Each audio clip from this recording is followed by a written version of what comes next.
Maybe somebody like Einstein who have many contribution or something like that. I don't know, but science is generally like I that. think there's only Witten, Edward Witten. So that's why. So you might have. So maybe you're reading many things and you get certain things, and you find who is that book, who is that addressing that problem, and try to get into that person. Maybe if you're a school student and say something like maybe don't reply, you might need a guidance, but it's not necessary that you have it now.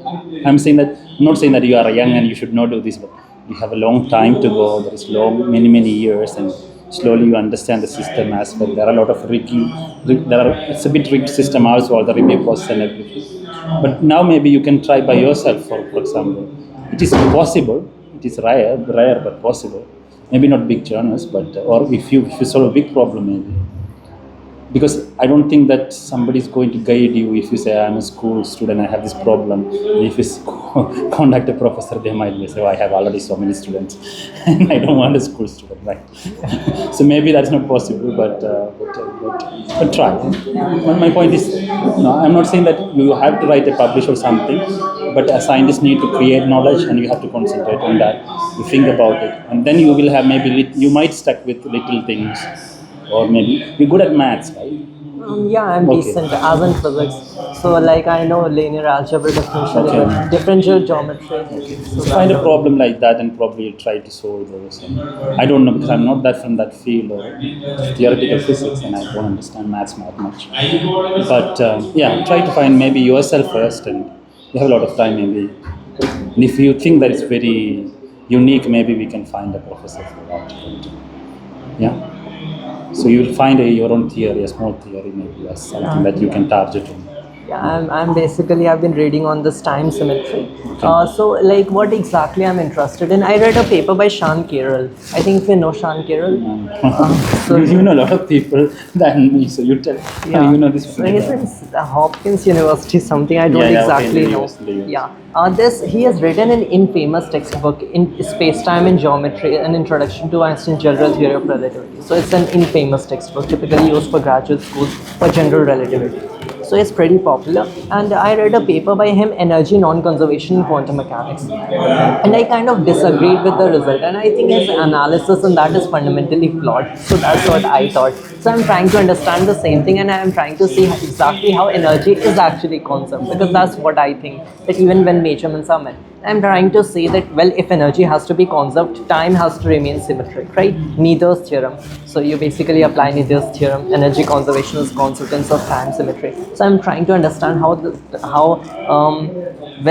wave function collapse doesn't really happen, and the two systems get entangled. And under this, I'm trying to understand that how the energy of the entire So system. you think something like that? You develop maths of it, and probably send to the same guy. Not yet, not yet. I'm working. But yeah, you getting the point, right? Yes. You need to create something yourself. You have a lot of knowledge, you have a lot of understanding. Now time to create things. And if you create something, let's say before Oxford interview or something, that's the edge for you. Because people have a lot of knowledge. But again, I'm saying that if I have 10 candidates in front of me, I'm looking for somebody with something unique, because everybody can say, oh, I am a good, I am interested in physics, I can change the world. Everybody is going to the, right? So if you have like SOP letter, everybody want to change the world, right? So how can I say that this guy is really going to change the world? Then you need to evidence-based applications. Means that you say, okay, I did this, I published this. No, not suggest I did this. You say I did this and I published this, then that's an evidence, right? So now I have 10 people. You say, okay, I published this and I'm going to take you. You understand? So you need to create that kind of, there is I went to some schools, some academy here, who is helping the students to get into universities, into these premier universities. And there is a guy who reached Harvard, and from there they got the same problem. They asked, so this guy said, oh, I am passionate about this, and he reached into an interview and so on. And they asked, where is the evidence, right? So other person might have, for example, started something, or went to a program, or presented something. You are presenting a lot of things, but maybe if you have, for example, an article, then I say, oh, this is my evidence. So then you become unique compared to other person. So that's something that you have time, like 2-3 years.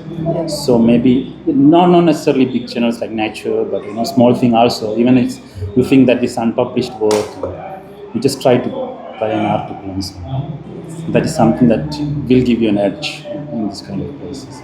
And then later, you reach into these places, you meet other people, and probably you'll get a guide, and you can work. And so, yeah, you need somebody like Oxford and people like that to guide you. And it is also the experience that you will have. Now maybe you are like feeling boring with the basic questions here, but there will be people like you, and other people will be, and it will create new knowledge, and it will be interesting and experience.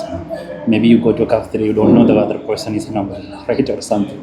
It's kind of, there is an academic environment in Cambridge.